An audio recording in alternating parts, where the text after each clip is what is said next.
नमस्कार साथियों, अगर आप चैनल पर पहली बार है तो सब्सक्राइब ज़रूर कर लेवें। आज हम बात करेंगे भारत का संघवाद क्या है और साथ में अमेरिका का संघवाद क्या है, और बाद में भारत और अमेरिका के संघवाद की तुलना करेंगे अलग अलग वीडियो में। आज हम केवल भारतीय संघवाद के बारे में चर्चा करना चाहते हैं। देखिए, भारतीय संविधान का जो संघवाद है ये क्या है। सबसे पहले हम बात करेंगे कि संघवाद होता क्या है। इसको अंग्रेजी के अंदर फेडरेशन कहते हैं। क्या कहते हैं? फेडरेशन कहते हैं। यह जो फेडरेशन जो शब्द है वो लैटिन भाषा के फोइडस से बना है, जिसका अर्थ है संधि या समझौता से। जिसका अर्थ क्या होता है? संधि या समझौता से। यह भी कई बार एग्जाम के अंदर आता है कि लैटिन भाषा के फोइडस शब्द का अर्थ क्या होता है, तो संधि या समझौता। अब देखिए कि यहां पर कहा गया है कि इसको फेडरेशन कहते हैं। संघवाद को क्या कहते हैं? फेडरेशन कहते हैं। लेकिन हमारे संविधान के अनुच्छेद 1 के अंदर यह कहा गया है, क्या कहा गया है कि भारत अर्थात इंडिया राज्यों का संघ अर्थात यूनियन ऑफ द स्टेट्स, राज्यों का संघ कहा गया है। किसको? भारत को अर्थात इंडिया को। मतलब यह है कि भारत के संविधान में इस फेडरेशन के स्थान पर कौन से शब्द का प्रयोग किया गया है? यूनियन। यूनियन शब्द का प्रयोग किया है, और जिसका अर्थ होता है संघ। क्या होता है? संघ। तो फेडरेशन शब्द न होकर हमारे संविधान के अंदर यूनियन शब्द का प्रयोग हुआ है, और फेडरेशन जो शब्द है वो अमेरिका के संविधान में हुआ है। यूएसए अमेरिका के संविधान में हुआ है।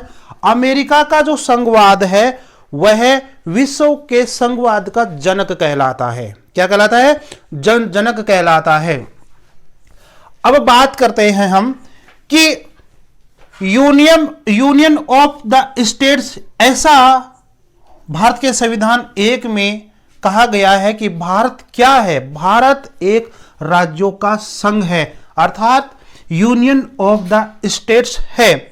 अब देखिए, जब भारत का संविधान बन रहा था और प्रारूप समिति के अध्यक्ष डॉक्टर भीमराव अंबेडकर जी थे, और प्रारूप समिति को हम पांडुलेखन समिति के नाम से भी जानते हैं। ठीक है, तो प्रारूप समिति कहो या पांडुलेखन समिति कहो, ठीक है, इसके अध्यक्ष डॉक्टर भीमराव अंबेडकर जी थे। इस समिति में टोटल 7 सदस्य थे। अंबेडकर साहब जी ने कहा, क्या कहा था उस समय? यद्यपि संविधान की संरचना परिसंघात्मक है, परिसंघात्मक है, किंतु प्रारूप समिति ने इसे संघ अर्थात यूनियन नाम दिया है। देखिए, यह प्रारूप समिति जब बनाई गई थी, जब संविधान बन रहा था, तब डॉक्टर भीमराव अंबेडकर जी ने यह बात कही थी कि यद्यपि संविधान की संरचना परिसंघात्मक है, किंतु प्रारूप समिति ने इस परिसंघात्मकता के स्थान पर संघ अर्थात यूनियन नाम दिया गया। तो हम यह कह सकते हैं कि फेडरेशन के स्थान पर यूनियन नाम दिया था प्रारूप समिति ने। ठीक है, आगे देखते हैं।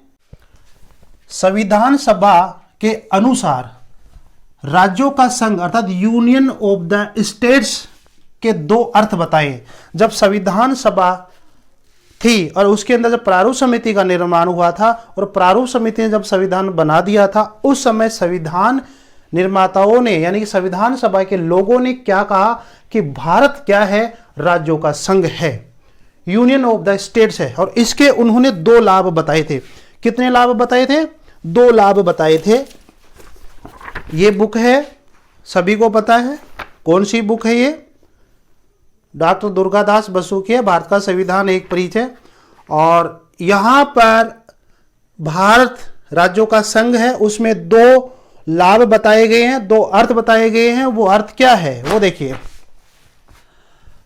तो संविधान सभा के लोगों ने कहा कि यूनियन ऑफ द स्टेट्स का अर्थ क्या है। यह प्रतियोगिता परीक्षाओं में बहुत आता है, फर्स्ट ग्रेड के एग्जाम में कई बार आ चुका है। ठीक है, आरएस के एग्जाम में कई बार आ चुका है। तो देखिए, सेम की सेम मैंने लाइन लिखी है कि भारत का परिसंघ इकाइयों के बीच किसी करार के परिणाम या समझौते का स्वरूप नहीं है। मतलब क्या है कि भारत के अंदर 28 राज्य हैं और 28 राज्य जो बने हैं वो एक समझौते का परिणाम नहीं है कि हाँ जी हम राज्य बन रहे हैं और भारत सरकार को इसे स्वीकार कर ले, ऐसा नहीं है। समझौते का परिणाम नहीं है राज्य, ठीक है। कोई करार नहीं हुआ भारत सरकार और राज्य सरकारों के बीच में, कोई करार नहीं हुआ, कोई समझौता नहीं हुआ कि आपको हम क्या बना रहे हैं, राज्य बना रहे हैं। तो ये इसका मतलब ये है, भारत का परिसंघ इकाइयों के बीच किसी करार का परिणाम नहीं है, यानी कि भारत का संघात्मक जो ढांचा है वो किसी राज्यों का क्या है, परिणाम नहीं है, समझौते का परिणाम नहीं है। संगठक इकाइयों को अर्थात राज्यों की इकाइयों को अर्थात राज्यों को उससे अलग होने का अधिकार नहीं है। उससे का मतलब भारत का संघात्मक जो ढांचा है उससे अलग होने का अधिकार नहीं है। तो इसके दो अर्थ है कि भारत संघात्मक राज्य है, ठीक है, Bharat union of the states है। इसके दो अर्थ है कि भारत के राज्यों, भारत जो है, जो संघ है, वो किसी राज्यों का संधि या समझौते का परिणाम नहीं है, पहला अर्थ। दूसरा अर्थ यह है कि किसी भी राज्य को भारत से अलग होने का अधिकार नहीं है। ये इसके दो अर्थ निकलते हैं। इसीलिए लोगों ने इनका नाम दिया है भारत का संघवाद। भारत के संघवाद को क्या नाम दिया है कि भारत विनाशकारी राज्यों का एक अविनाशी संघ है। इसी चीज को ध्यान में लेकर लोगों ने यह कहा कि भारत विनाशकारी राज्यों का एक अविनाशी संघ है। इसका मतलब क्या है? इसका मतलब कई बार पूछा जाता है आपसे इन पंक्तियों के अंदर। यहां समझ में नहीं आएगा, यहां तो आपको यही पूछा जाएगा कि भारत क्या है, राज्यों का संघ है अर्थात यूनियन ऑफ द स्टेट है। इसके दो अर्थ निकलते हैं, ये बात। फिर इसी बात को पकड़कर लोगों ने भारत का संघात्मक शासन व्यवस्था के बारे में क्या कहा कि भारत विनाशकारी राज्यों का एक अविनाशी संघ। अब इसका मतलब क्या है? इसका मतलब यह हुआ कि संघ सरकार राज्यों को नष्ट कर सकती है, यानी कि भारत की सरकार किसी भी राज्य को नष्ट कर सकती है, नया राज्य बना सकती है, जबकि राज्य सरकारें भी संघ को नष्ट नहीं कर सकती है, यानी संघ को नष्ट नहीं कर सकती है। संघ सरकार राज्यों को नष्ट कर सकती है, जबकि राज्य सरकार संघ को नष्ट नहीं कर सकती है। क्या कोई राजस्थान राज्य क्या भारत की सरकार या भारत जो राज्य है उसको नष्ट कर सकते हैं? भारत जो देश है उसको नष्ट कर सकते हैं? नहीं कर सकते। किसी भी राज्य में इतना पावर नहीं है कि वह भारत संघ को खत्म कर दे, समाप्त कर दे, ये बात कहना चाहता है। तो इस पंक्ति का मतलब यह है। दूसरा है कि संविधान किसी भी राज्य की क्षेत्रीय अखंडता या निरंतर अस्तित्व की गारंटी नहीं देता है। ठीक है भाई, किसी आपको पता है कि आंध्र प्रदेश राज्य था और आंध्र प्रदेश से फिर तेलंगाना राज्य अलग हुआ, ठीक है। तो क्या संविधान ने गारंटी दी है कि किसी राज्य के टुकड़े नहीं कर सकते हैं? क्या उसकी अखंडता को विभक्त कर सकते हैं? हाँ, वहां पर जो ऐसी अखंडता का मतलब कि वहां की परंपराएं, वहां का जो समाज है, वहां के रीति रिवाज है, उसको न तोड़े हम। लेकिन जहां बड़ा राज्य हो जाता है और प्रशासन को चलाने के लिए उसको टुकड़े करने पड़ते हैं सरकार को, इसलिए वो संविधान गारंटी नहीं देता है कि संविधान किसी राज्य की क्षेत्रीय अखंडता या, अब क्षेत्रीय अखंडता का मतलब यही है बड़ा क्षेत्र बड़ा हो गया राज्य, जनसंख्या ज्यादा हो गई, प्रशासन नहीं समझ रहा है तो उसकी क्षेत्रीयता को दो भागों में बांट सकता है, तो इसकी गारंटी नहीं देता। तो संविधान किसी राज्य की क्षेत्रीय अखंडता या निरंतर अस्तित्व की गारंटी कभी नहीं देता। क्यों नहीं देता?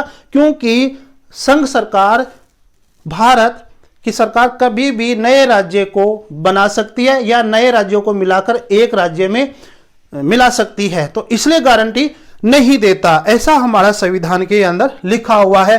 तो इन बातों से ये बात सामने निकल आई और इस बात का मतलब ये है, ठीक है। तो आपसे पूछा जा सकता है कि भारत विनाशकारी राज्यों का एक अविनाशी संघ है। इसके अर्थ क्या है? ठीक है, आपसे यह भी पूछ सकता है कि भारत क्या है? भारत विनाशकारी राज्यों का संघ है, भारत विनाशकारी राज्यों का संघात्मक राज्य है। इस कई ऑप्शन देकर आपसे पूछा जा सकता है। आप ये जरूर याद रखें, भारत विनाशकारी राज्यों का एक अविनाशी संघ है। देखो यहां पर देखिए, भारत विनाशकारी राज्यों का, अब विनाशकारी राज्य क्या है कि भारत के जितने भी राज्य हैं वो क्या है कि विनाशकारी राज्य है, क्योंकि संघ सरकार है उनमें तोड़ मोड़ कर सकती है, नया राज्य बना सकती है, नए राज्य गठित कर सकती है और राज्य में परिवर्तन कर सकती है। इसकी जमीन दूसरे राज्य को दे सकती है, इसका क्षेत्र दूसरे राज्य को दे सकती है। इसलिए कहा गया है कि भारत विनाशकारी राज्यों का एक अविनाशी संघ है। यानी कि भारत संघ खुद तो क्या है? अविनाशी है। खुद तो क्या है? अविनाशी है, लेकिन राज्यों में वह परिवर्तन कर देता। इसका मतलब यह है। तो आप समझ गए होंगे